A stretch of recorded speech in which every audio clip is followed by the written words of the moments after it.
Pensemos por un momento en la siguiente situación. Imaginemos a alguien que tiene que tomar una decisión dificilísima en el trabajo o que está atravesando una crisis de ansiedad en mitad de la noche.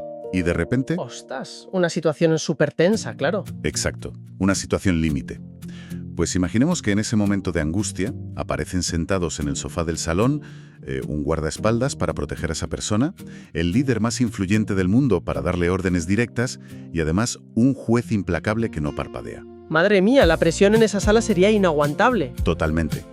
Pues esa tensión psicológica exacta es lo que vamos a explorar en nuestra inmersión de hoy. Analizamos un documento que es sumamente conciso, se titula simplemente Texto pegado. Y nuestra misión hoy es desgranar cómo esta fuente coge un concepto teológico enorme y lo aterriza, pero de golpe, en el día a día. Y a ver, el concepto central no es otro que la omnipresencia divina. O sea, la idea milenaria de que Dios está siempre presente en todo lugar. Justo. Y lo fascinante del material de hoy es que no pierde ni una sola línea intentando probar empírica o filosóficamente si esta idea es cierta o no. Ya, va directo al grano. Eso es. Asume esa premisa desde el primer párrafo como una realidad física inamovible, casi como si el autor estuviera hablando de la ley de la gravedad o algo así. Claro, claro. Y lo brillante del autor es que toma ese telescopio inmenso, con el que habitualmente se mira lo divino, le da la vuelta por completo y lo convierte en un microscopio que apunta directamente al comportamiento y a la mente humana. Sí, desmenuza la omnipresencia en utilidades prácticas, ¿verdad? Exactamente.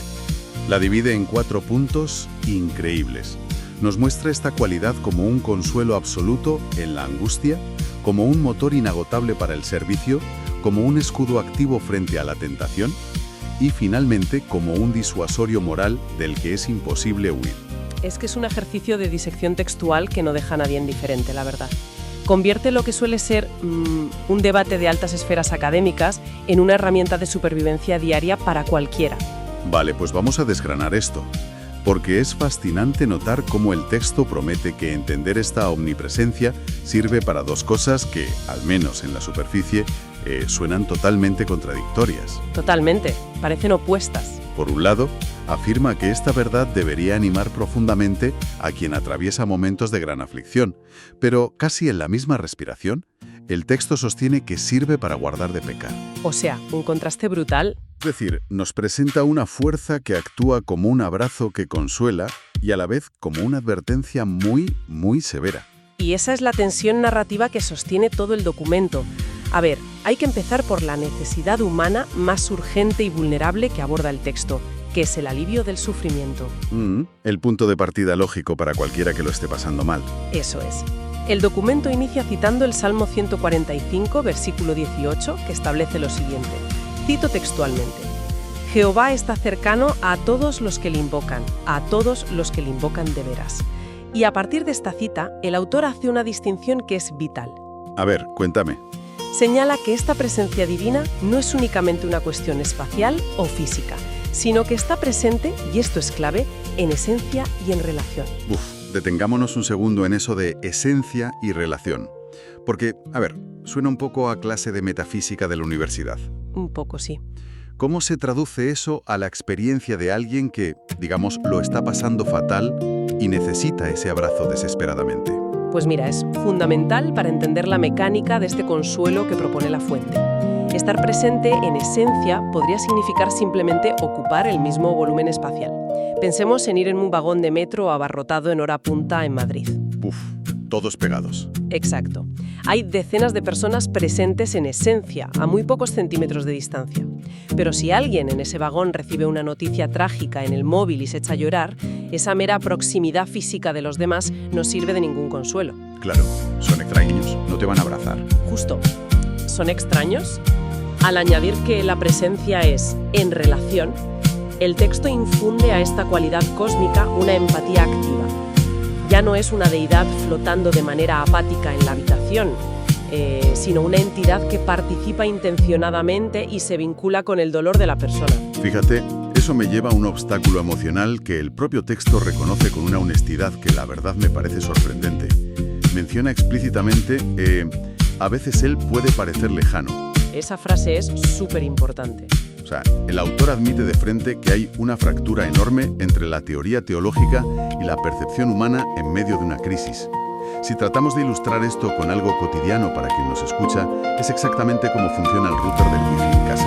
Ostras, qué buena analogía. Sí, a veces, en pleno ataque de ansiedad, la persona mira la supuesta pantalla de sus emociones y el indicador dice que no hay cobertura. Cero rayitas. Cero rayitos. La percepción absoluta es que se está total y dolorosamente desconectado de todo. Y lo fascinante aquí es cómo el documento valida esa emoción humana sin juzgarla. O sea, no dice que sentirse abandonado sea una falta de fe o un fallo moral, para nada. Menos mal, porque añadiría más culpa al asunto. Totalmente. Reconoce que la sensación de distancia, esa pantalla sin señal que mencionas, es terriblemente real y angustiosa para quien sufre. Pero, y aquí reside la clave del argumento, inmediatamente contrarresta esa sensación inestable con un ancla objetiva y racional. ¿Qué dice exactamente?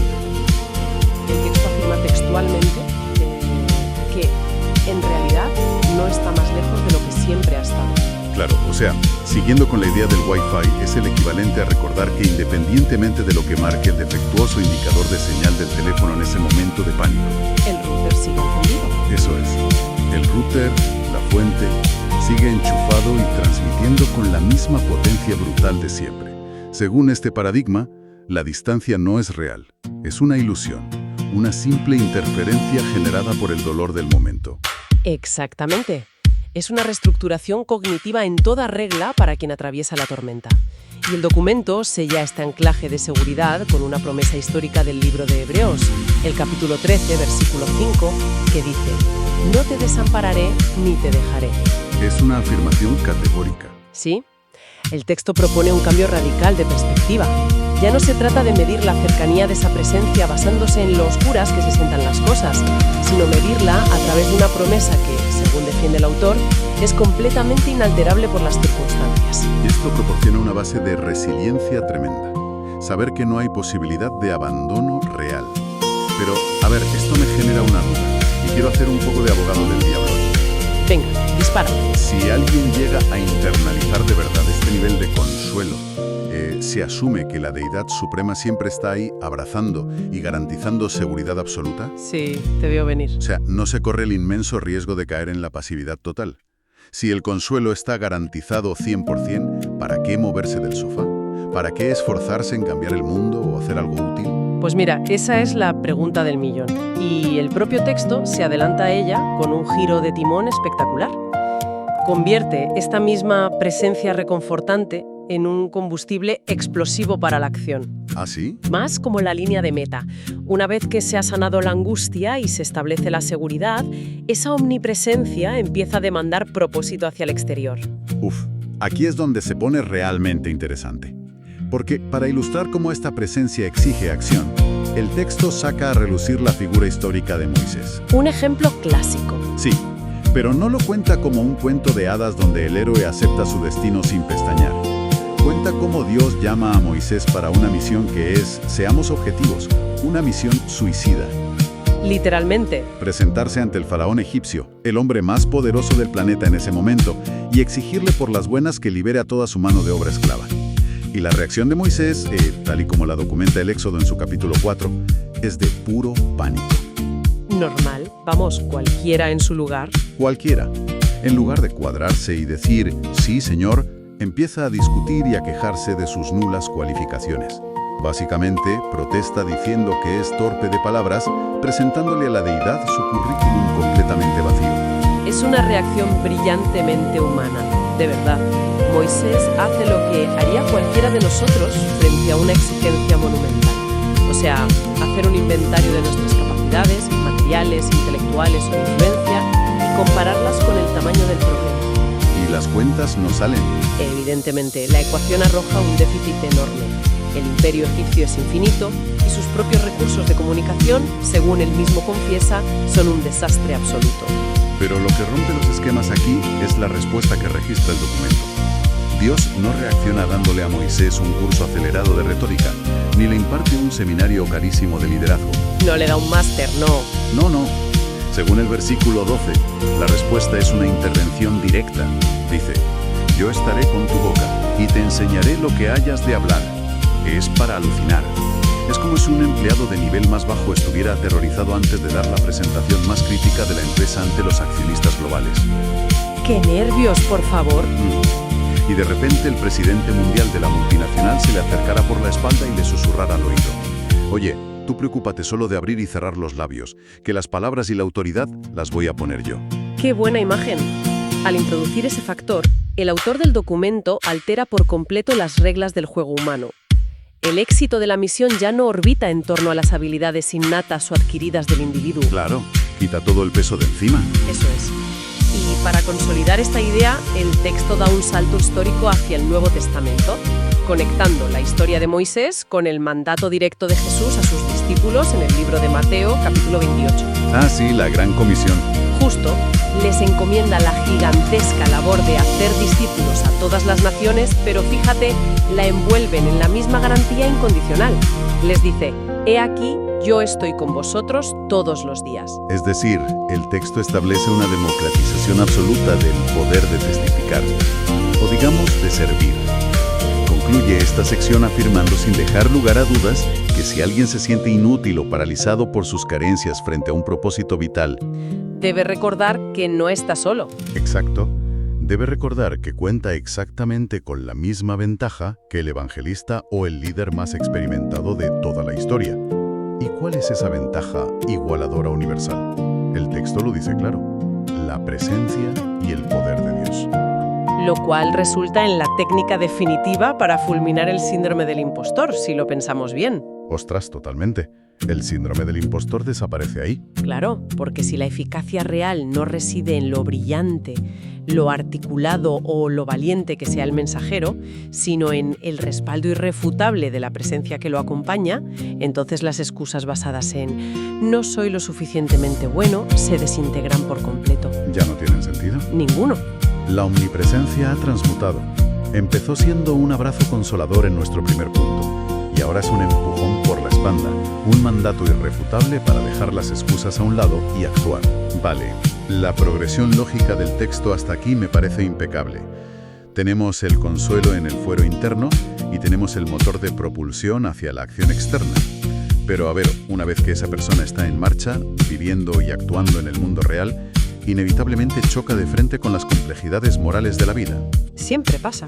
Y el texto gira su análisis nuevamente hacia el interior, hacia ese campo de batalla de las decisiones de cada día, la tentación moral. Aquí, según la fuente, la omnipresencia adopta la forma de un escudo activo, fundamentándose en uno de los pasajes que me parecen más profundos de esta exploración. Hablo de 1 Corintios 10:13. Empieza diciendo, no os ha sobrevenido ninguna tentación que no sea humana. Me encanta que menciones eso porque aterriza el problema por completo. A veces existe esta narrativa súper mística de que las personas se enfrentan a fuerzas abstractas e imposibles de comprender. Como de otro mundo, ¿no? Exacto, pero el texto corta por lo sano y dice, son cosas humanas. Hablamos de la avaricia, de la mentira, de la lujuria, del egoísmo. Vamos, los clásicos defectos de fábrica de nuestra especie. Exacto, desmitifica la tentación por completo. Pero justo después de humanizar el problema, introduce el factor divino como un límite de contención absoluto, diciendo, fiel es Dios, que no os dejará ser tentados más de lo que podéis resistir. ¡Wow! Y finaliza añadiendo un componente dinámico a la prueba. Promete que dará también juntamente con la tentación la salida para que podáis soportar. Entonces, ¿qué significa todo esto en la práctica?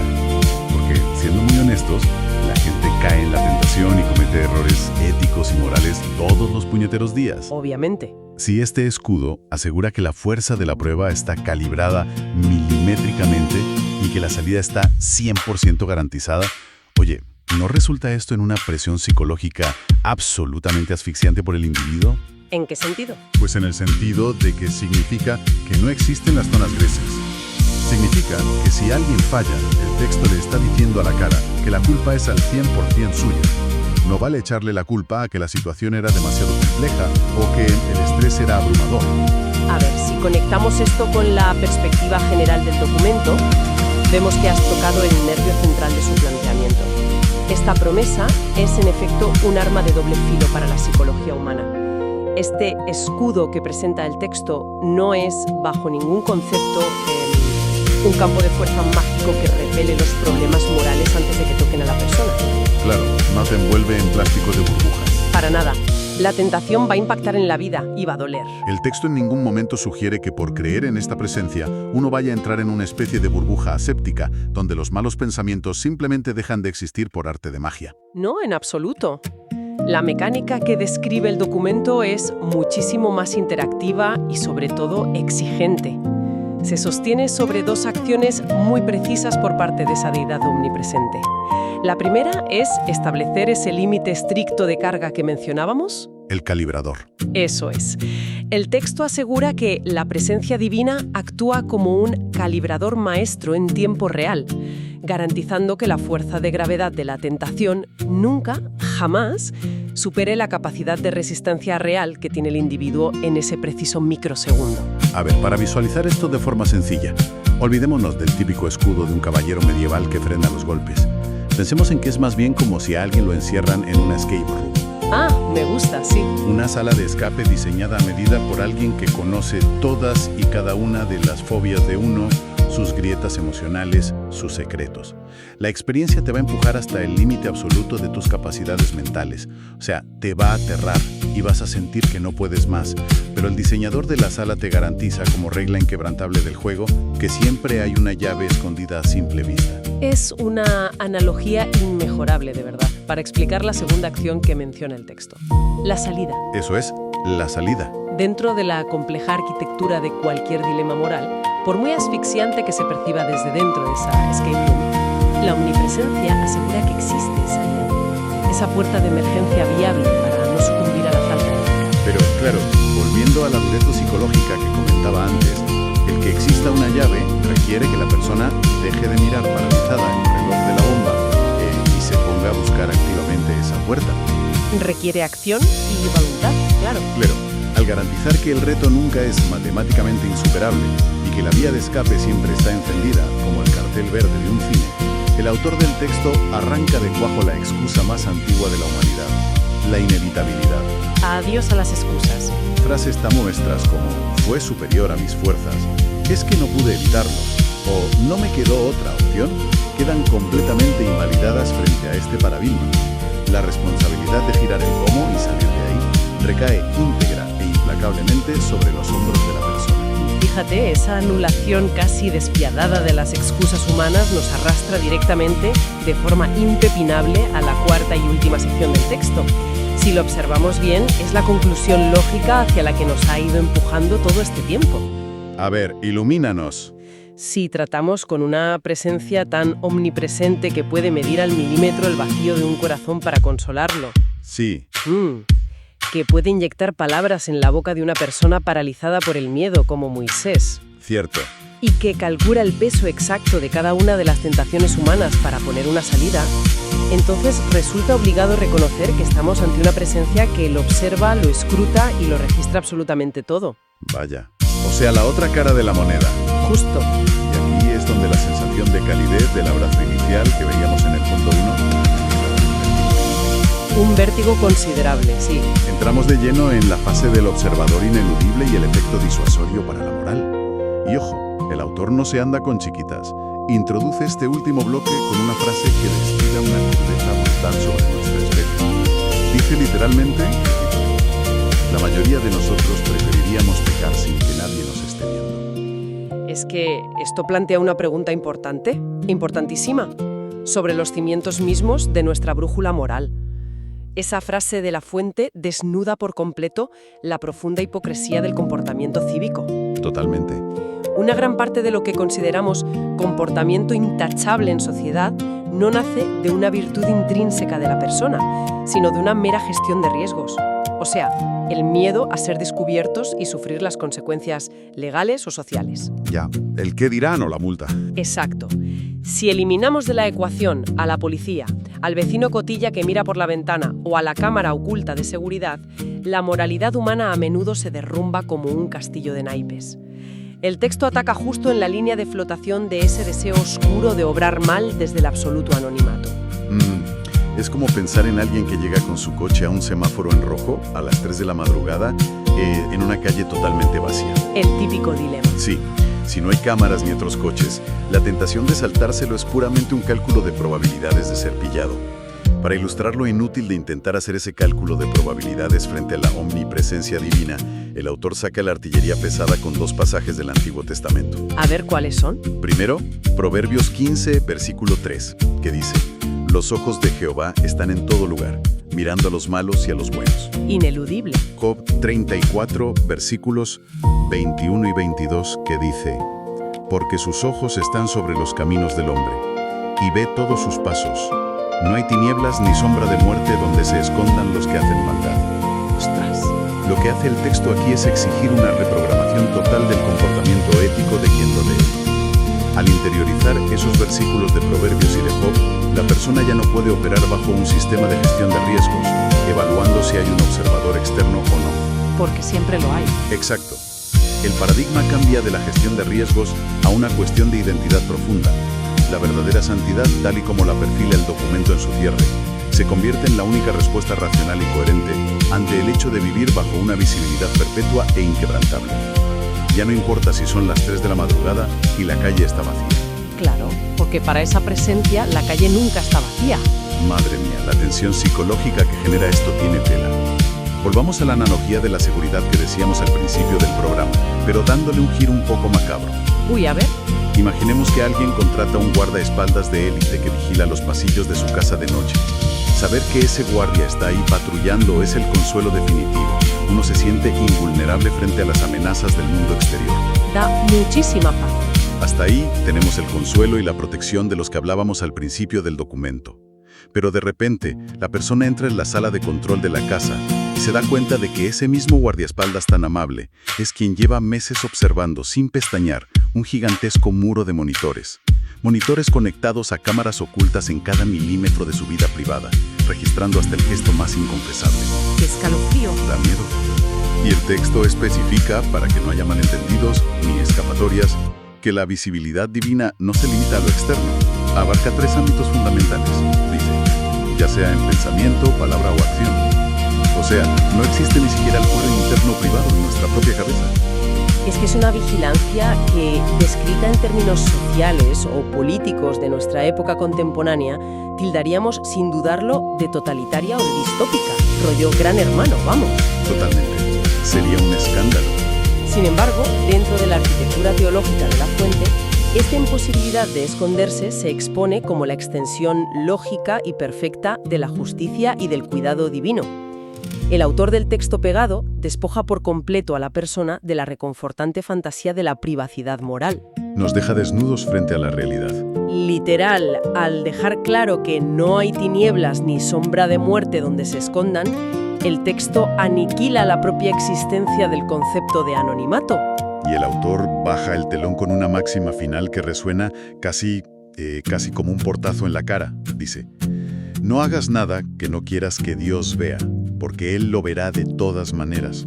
Un cierre súper directo y contundente, muy alejado de la delicadeza con la que el texto comenzaba curando las heridas emocionales con lo del abrazo. Completamente. O sea, echar la vista atrás y contemplar el arco narrativo completo de este viaje textual resulta fascinante para entender la ambición real de la fuente. Hemos visto cómo el material toma un concepto dogmático de proporciones casi galácticas. Lo de Dios siempre está con nosotros. Eso es. Y lo despliega meticulosamente como si fuera una navaja suiza para intervenir en el comportamiento humano desde todos los frentes. Efectivamente. La fuente desglosa la omnipresencia empezando como un abrazo compasivo frente al dolor incomprensible, validando la emoción del individuo, pero anclando la esperanza en los salmos y en la promesa inquebrantable de Hebreos. De ahí pasamos al empujón. Justo. Luego evoluciona hacia una fuerza de empuje para el servicio activo que literal pulveriza el síndrome del impostor, sirviéndose de las dudas de Moisés en el Éxodo y el mandato de Mateo. Y de ahí se levanta como el diseño perfecto de la puerta de escape en la sofocante sala de la tentación, basándose en los límites establecidos en Corintios. Y finalmente, todo el recorrido que hemos hecho converge en ese foco de luz halógena, deslumbrante e ineludible, que examina la moralidad humana hasta sus cimientos más recónditos, empleando los libros de Proverbios y Job como faros que no dejan sombra alguna. Es un recorrido brutal. Lo es. Reflexionar sobre el peso existencial de este análisis, sinceramente, produce hasta vértigo físico. Asimilar en serio lo que postula este texto implica aceptar que la experiencia humana al completo se desarrolla en un escenario que jamás, bajo ningún concepto, baja el telón. Donde no existen las bambalinas ocultas ni los pasillos vacíos. Exacto. Implica aceptar que cada lágrima derramada, cada excusa susurrada y cada acto de egoísmo clandestino ocurren en un recinto que está absoluta y permanentemente lleno. Nunca estamos solos en la sala. Y esa es precisamente la gran victoria retórica de este breve documento. Logra que la inmensidad inabarcable de lo divino se sienta tan exigente, tan táctil e íntima como el propio latido del corazón humano. Qué gran forma de resumirlo. Lo cual nos deja justo a las puertas de una reflexión final muy provocadora para quien nos escucha. Una idea que se construye al superponer dos de las grandes afirmaciones de este texto que hemos analizado hoy. A ver, soy todo oídos. El autor nos asegura de forma categórica que no hay tinieblas posibles en las que alguien pueda esconderse, que la luz de esta vigilancia ilumina absolutamente todos los pasos. Sí, lo de Jung. Correcto, pero de manera simultánea en el bloque anterior, garantiza que, en medio de la peor asfixia moral, esa misma presencia siempre dejará diseñada y accesible la salida. La llave en la escape room. Exacto. Entonces, teniendo en cuenta que el texto sostiene que ambas realidades conviven al mismo tiempo, cabe plantearse lo siguiente. ¿Es posible que la verdadera y profunda oscuridad de la que alerta la fuente no sea un escondite físico real? Puesto que ya ha quedado claro que huir de esos ojos es matemáticamente imposible. Vale. ¿Es posible que esa oscuridad sea simplemente el trágico acto humano tan terco y voluntario de cerrar fuertemente los párpados para negarse a ver esa puerta de salida que la omnipresencia ya se había encargado de dejar perfectamente iluminada? ¡Wow! Es sin duda una idea con muchísimo peso para masticar largo y tendido después de que termine esta exploración. Ha sido un auténtico placer desmenuzar las capas de este material hoy. El placer ha sido todo mío, estoy seguro. Ha quedado claro que no hace falta un tratado teológico de 1000 páginas para encontrar los impactos psicológicos más profundos. A veces un texto breve contiene un universo entero. Así es. A veces la intención de mirar hacia el infinito termina mostrándonos el espejo más implacable de nosotros mismos. ¡Qué gran verdad! Nos despedimos aquí. Hasta la próxima inmersión.